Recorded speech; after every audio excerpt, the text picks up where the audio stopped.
how to use coaching effectively by being coachable on today's episode. You are listening to the Champion Hustle podcast. Play to succeed in business and in life. Featuring Levi Hunsaker and Ryan Black. Hello and welcome to the Champion Hustle podcast. This is episode number 26. My name is Ryan Black. And my name is Levi Hunsaker. And we welcome you guys out to today's episode. Levi, how you doing? I'm doing pretty well. Ryan, how about you? Having a great day. Ready to rock and roll with you here. It's gonna be we fun. had a great business training going on earlier today and able to add some good value and got some good takeaways from it. Yeah. So now we're just going to continue that conversation. And actually, the topic of today's episode came up in this morning's training. Yes, it did. So who would have thunk, right? It's what we want to, before we dive in, we should remind our viewers about. Oh, yes. Yes, we should. And what we are going to remind you guys about is to jump onto our website at championhustle.com and get your free 7-day Champion Hustle Quick Start Bootcamp to help you get going and get focused, laser focused in your business. So head over to the website and get that checked out and get signed up, and that'll start coming to your email on a daily basis. Because, the year's almost over. And That's right. Sometimes people think, hey, new year, new opportunities, new ventures. I would say every day is a day for a new opportunity, a new venture, but a lot of people have the habit of doing New Year's resolutions or New Year's goals or whatever.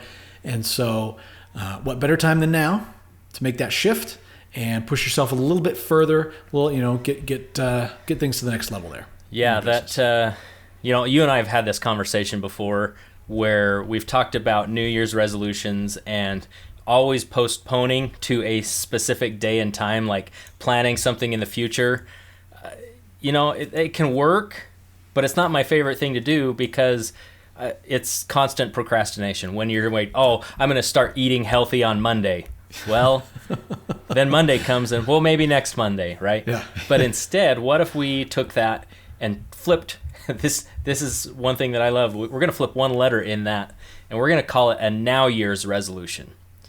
So here, Ryan and I, Champion Hustle, what we believe in is taking action now and having Now Year's resolution and just getting to work. So there's no better time right now to start preparing for 2021 than to get in your business and start planning and taking action now so that you're ready hitting the ground running in 2021. Amen, my brother. I love it. Yeah, Now Year's resolutions. Yep. I'm gonna correct people when I hear them saying, I'm making New Year's resolutions. I'm gonna be that jerk that says, don't you mean Now Year's resolutions? Trademark. Okay. I'll send you your royalty check on that one. So what we're going to talk about today is coachability, right? Which is one of those attributes that really, really does separate the stagnant from the successful. I mean, there's a lot of attributes that are very important in business, but coachability is one that over the years going through different businesses, I've really noticed that those people, that I admire and look up to and respect, who have really done some incredible things in the business world, coachability is one of those common themes that they all have. They recognize what they've accomplished, but they are constantly in that state of saying, you know what, there's more for me to learn. You can add value to what I'm doing.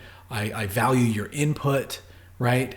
And coachability and it's hard for some people. Some personality types that are more of the know-it-all or sometimes when people start having more success, start making more money, it gets to their head, right? They get a little bit more of an ego, and we are not about that at all. That's not, doesn't have to be that way.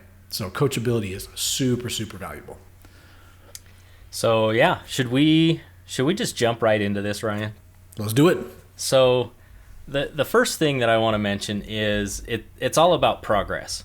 So as you are focused on being coachable, you are focused on where can I make progress?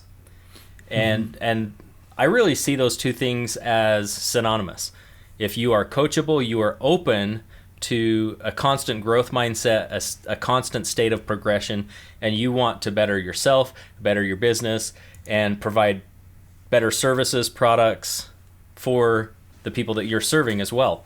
And so if you look at that and you get stuck in a mindset where, we've had a mentor, Rob Sperry, and he actually says, don't be a broke know-it-all. Yeah. So when you think you know everything and you stop being coachable, that is also when you stop progressing. And you can be a broke know-it-all by doing that. I've experienced this firsthand. I want to know everything, and I get stuck in a place of analysis paralysis. Yeah. But you got to break out of that. The analysis paralysis. One of the things that I think is important is that you got to check your ego, right? You got to check your ego at the door when you walk in, because whether you're dealing, and this applies to your interactions maybe with your employees, with vendors, with partners, with maybe a coach or a mentor. It really could be anybody. It could even be one of your customers. Because if you think, oh, I know better than my customer, who's the one paying you? It's your customer. So listen to them, right? And that principle of just saying, you know what, check your ego at the door, having that mindset of saying, where it's like a balance, right? It's a balance between having confidence in yourself and in your abilities and in your experience, in your track record of success that you've created, versus coachability. So there's a constant play back and forth. But as long as you check your ego, which is more of an external thing of, oh, I'm superior, I'm better, I know more, you're able to maintain that confidence while still having coachability. But ego, goodbye. Yeah, ego is kind of a funny thing because, a lot of you probably heard this phrase before. You fall flat on your face, like literally. You trip, you fall, and everybody's okay. Nobody got injured, but you stand up and they say, are you okay? Does anything hurt? And what's the words that come out of your mouth, Ryan? What would you say? My ego's hurt. Just my pride. Yeah. Right. So that phrase, when did we become more afraid of hurting our feelings or hurting our perception of ourselves, the way others perceive us, more than actually falling flat on our face? Yeah. Like legit face plant on the ground. Broken nose. So that's just one of those things where we've got to check that ego. Another huge one is as we get going, especially when we're going into coaching sessions or mentorship, and somebody's taking time out of their day, or even we're paying somebody to take time out of their day to help us get focused on our business. You got to show up prepared. Yeah. Have everything in a row, because you don't want to be wasting time looking for things. You don't want to be wasting time going over things that if you would have been prepared, you could have been much more effective and efficient in the time that you get, the limited time that you get with your coaches or mentors, to actually push things forward on the things that matter. Yeah. Well, and I think when you are prepared, it's a sign of respect, right? For whoever it is that you're talking to or working with, that, hey, I value your time. I appreciate, even if you're paying them, right? Even if it's somebody who you're paying for them to give you advice or feedback, it's a sign of respect to show that you come ready to take action and to make things happen. One last point on that. Yeah. It is a sign of respect to the people that you're meeting with, but it's also a sign of respect to yourself, so that you can have the coaching and the focus and the progress that you're looking for by being prepared just for yourself even. So it's about respecting other people, but really respecting yourself too. Yeah. Well, and to go back to the infamous M word that we keep bringing up on this show, mindset, is if you're going to develop a mindset of growth in your business and for yourself personally, you've got to be open to being coachable and to requesting feedback, because that mindset is what is going to allow you and encourage you to ask for feedback from other people. And so one thing that would be, a question that I would ask our listeners, our viewers is, when was the last time you asked for feedback? Like genuinely asked for feedback.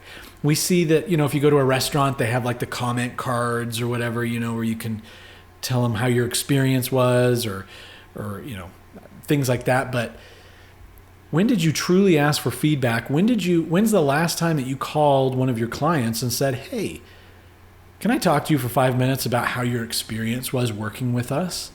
What were some of your favorite things about working with our organization or our company? Okay, what are some of the things that we could have improved? What were some of our shortcomings? What would you have preferred would have happened? How could we have done things better? In my prior company with the video production, that was something I did a lot because there was a lot of competition. There's a lot of other production houses in this area, and they were vying for those relationships with my clients.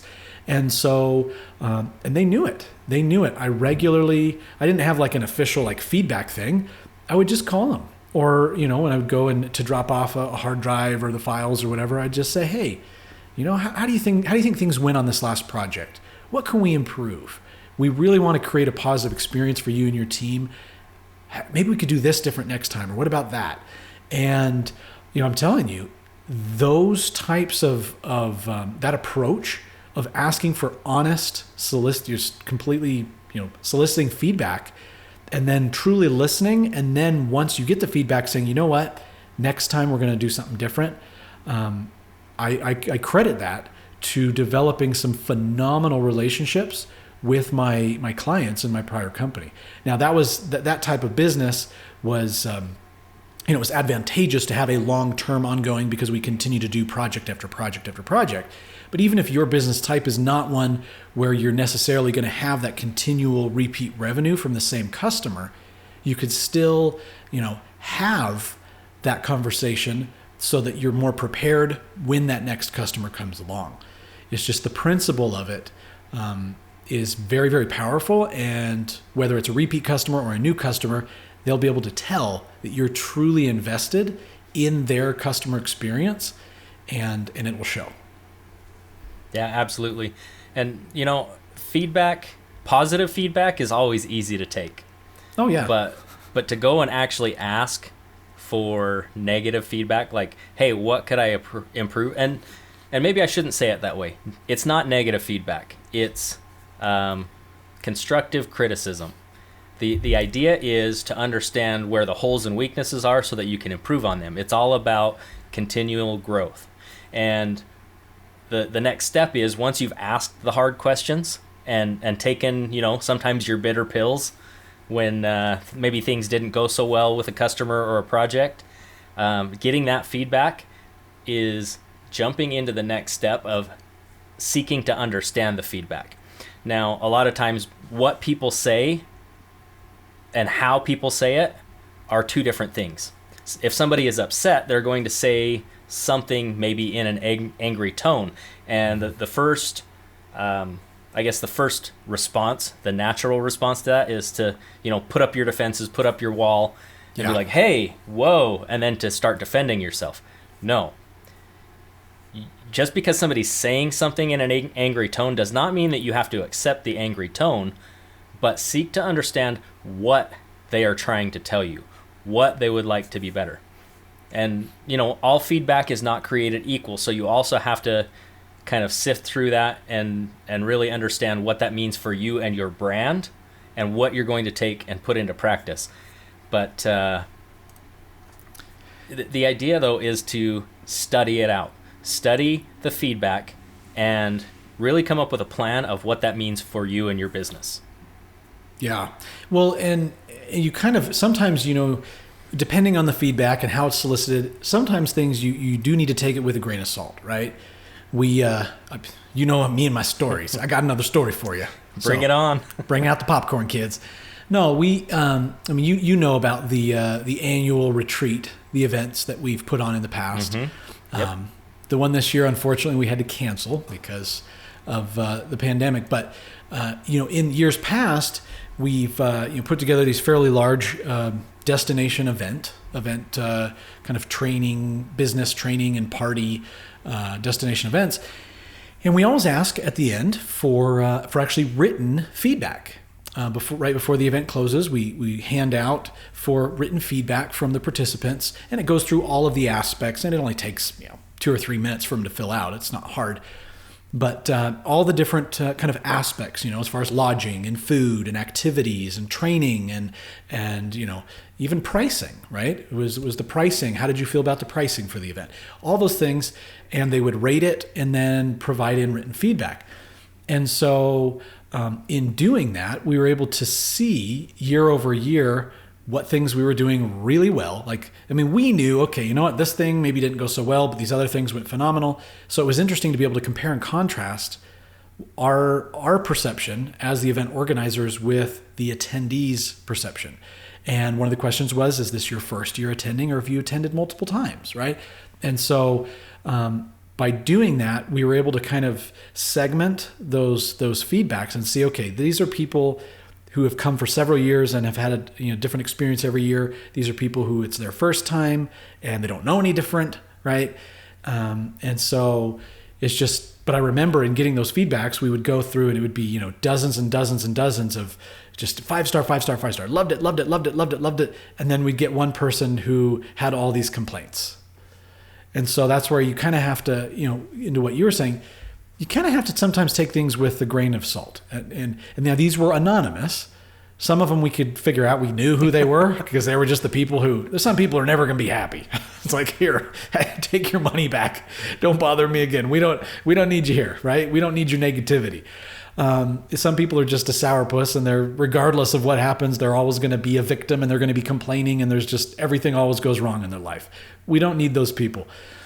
But it is valuable to be able to have that, even when, because there was some of the feedback that we received, and we went through it with the the team that helped us organize the event, and everyone was like, that never happened. This person's smoking something, right? So even when you disagree with the feedback, because that person, for whatever, had some misconception about what was going on, it's still valuable to be aware of it and to know. So it's, but you do have to be in the right mindset so you don't get upset when people tell you. It's all back to that, check your ego at the door. Yep, exactly. So we just laughed about it and said, okay, well, if this actually were to happen, how would we handle it? And so then we actually were better prepared in the future to say, you know what, even though this didn't happen, if it does happen in the future, we'll know how to address it because we've already received a ghost complaint about something that didn't happen.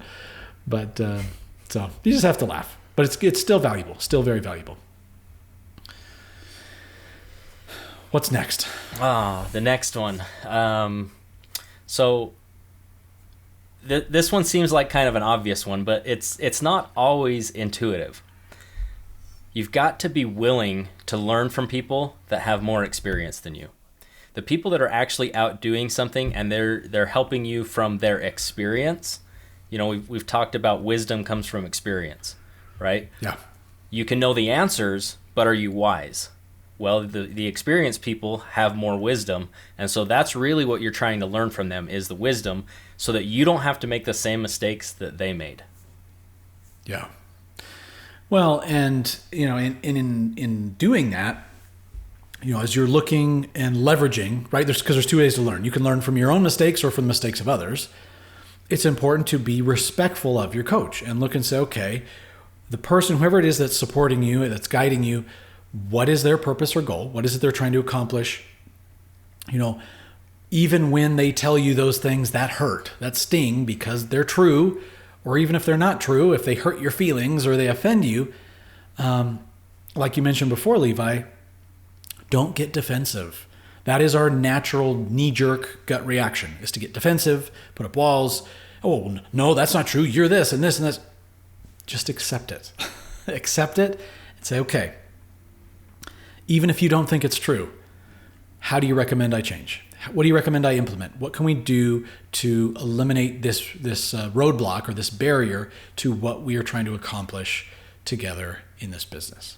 So can't get defensive. Sometimes one of the hardest things is to accept the feedback with gratitude. Thank you. Thank you for the feedback. But genuinely, not like cynically or sarcastically. Truly accept the feedback with gratitude and take it to heart.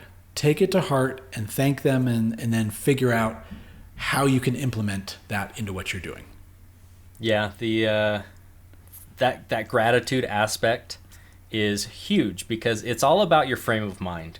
When somebody says something and you even if you don't outwardly act defensive, but in your mind you're thinking, that's BS, I'm not going to take this, I'm not going to listen to this, and you have a negative mindset surrounding that, you didn't benefit, you didn't profit from it, nothing improved. Yeah. So instead, even if it's terrible feedback, thank the person with gratitude, genuinely, and then take the pieces that make sense for you and leave the rest. Yeah. Like I said, not all feedback is created equally. So, and sometimes feedback is back to the how people say it versus what they say. Sometimes it's presented poorly, or I shouldn't even say good or bad. It's presented ineffectively for you. And when information is presented in an ineffective manner, it's harder for you to accept it unless you are open, you've checked your ego at the door, and you're accepting it with gratitude. So that's the trifecta right there. Yeah. Well, the thing is really, communication is hard. Communication can be very complicated. We all think differently. We all act differently. Our brains work differently, right? And so when we are limiting ourselves to simply using our filter or our lens in interpreting what everyone else tells us, we're really limiting ourselves in the information that we can receive and that we can understand, and the efficacy of the communication that we have with other people. Once we take it upon ourselves and say, you know what, I am really going to try hard to understand what is it that these other people are trying to say? How are they trying to say it? And stretching ourselves, because the other person's not going to do it. To them, it makes sense. It's going through their filter. So for them, it's 100% makes sense. The fact that it's not registering in your mind is, I don't know if it's your fault or their fault. I don't think it's anybody's fault. It's simply the complexities of communication. But and experience. Past experience. Yeah. But when we take it upon ourselves to say, you know what, I'm going to try to just push a little extra mile to really understand and grasp. I'm sure you've had experiences with people who are excellent communicators, and you have a conversation with them and you talk with them and you're like, this person, and it's not just with you, it's with everybody. You're like, how is it that this person is so able to connect so well, communicate so genuinely, effectively, and with everybody? It's because they practice. It's a learned skill. It's a learned ability. And it's one that, and coachability definitely plays into that, and humility. But it's one that if we truly focus on it and dedicate, it will obviously benefit us in business, but even more so just in general in life. It's a skill set that is invaluable. Yeah, it definitely is. And that coachability, accepting that feedback, that's where it ends, right? We get the feedback and we're done. Not quite. Not quite. So the next step is to review your feedback. And if you review that feedback within a week, that's great. If you review that feedback within a day, it's even better. And let's take it to the next level. If you will review that feedback every single day for the next week, that's when you're really looking at putting that into practice. And the idea is you're going to take that feedback, you're going to study it, you're going to review it, and then it's champion action time. We talk about this in our 7-day boot camp, is nothing happens until you get to work. So it's time to put it into action. You know what feedback you want to do. You come up with a plan to put that into action, and then you're going to go do it. And then it ends. And then it ends? No, it doesn't end. How dare you? It doesn't even end there. No, because once you create the action plan and you implement the action plan, you remember how we talk about feedback this whole episode? you need to request feedback from yourself. You need to evaluate those results, right? You need to be self-critical or self-analytical, maybe to say another way, and evaluate your results. Okay, this is what I thought. This is what I did. These were the results I achieved. And then, are you ever going to get it right on the very first try? I don't think so. Nope. Unless you're really, really lucky or something. No. Because then you'll say, okay, so we got pretty close. We got, A, B, C, those things lined up how we wanted. But we got all these other things that not quite the outcome we were hoping for. So then you adjust. You adjust and then you do it again. And then you evaluate. So you're constantly, it's like a constantly repeating cycle that you're going through of, identifying, receiving the feedback, evaluating, creating an action plan, implementing the plan, and then evaluating the results, making minor shifts and tweaks, and doing it again. So now I have got a story about this. Ooh. Ooh, a Levi story. This is going to be good. So recently, and very recently, so I've been, learning a lot more about paid advertising, especially on Facebook. Mm-hmm. And in this process, we're learning about ad optimization and improving performance. It took me 40 tests of this ad to get it up to the metrics that I was shooting for. And twice during this process, this has been like a 4-month process, trying to work on this, learning, improving these skills, and 40 tests later, I finally got it. And I got to tell you, that feeling was amazing. I was like doing my little happy dance, but twice during that process, I wanted to completely scrap the ad and start over. So it goes into, it's that review. You got to know what your feedback metrics are. Like, what are the important metrics to you? Put it into practice, evaluate, and just keep going in that cycle. And when you are committed, consistent, persistent, and creative, you will be successful in that endeavor. It may not be in the time frame that you think it should be. I was trying to get this done in a month, but over time, by sticking with it, having tenacity, I was able to actually achieve the result that I was looking for. And it's all about results. We're going for specific results. Well, I like that. And I think that's a great way to wrap up our episode today, because what you just shared ties into what we're going to talk about next week. Yes, it does. Don't know if you planned that. We'll give you credit. We'll say you did plan that. That was not actually planned. I don't give me that much credit for being able to plan that far in advance. But it was just something that as we were talking, that just hit me that it's there. And hopefully that can be an inspiration to you and your business as you're trying to move that forward. Well, and that's, thank you for sharing that story. In 40 iterations, it's less than 50. It is. And it's less than 2,000 like Edison. Yeah, exactly. So you're doing just fine. Next week, guys, we're going to be taking you through how to develop good habits. And, tenacity, a bunch of the ones that you mentioned just a minute ago, those are habits that will be very well to serve you in your business. So we hope you join us next week for that, to dive into that, developing good habits in your business and in life. And in the meantime, go to championhustle.com, check out our 7-day boot camp that we have available for you. Simply sign up there. It's absolutely free, and get things going on your business for your now year's resolutions. And until then, we will wish you guys a wonderful week. We'll see you soon. Have a great week, everybody. See ya. Thank you for joining us on this episode of the Champion Hustle podcast.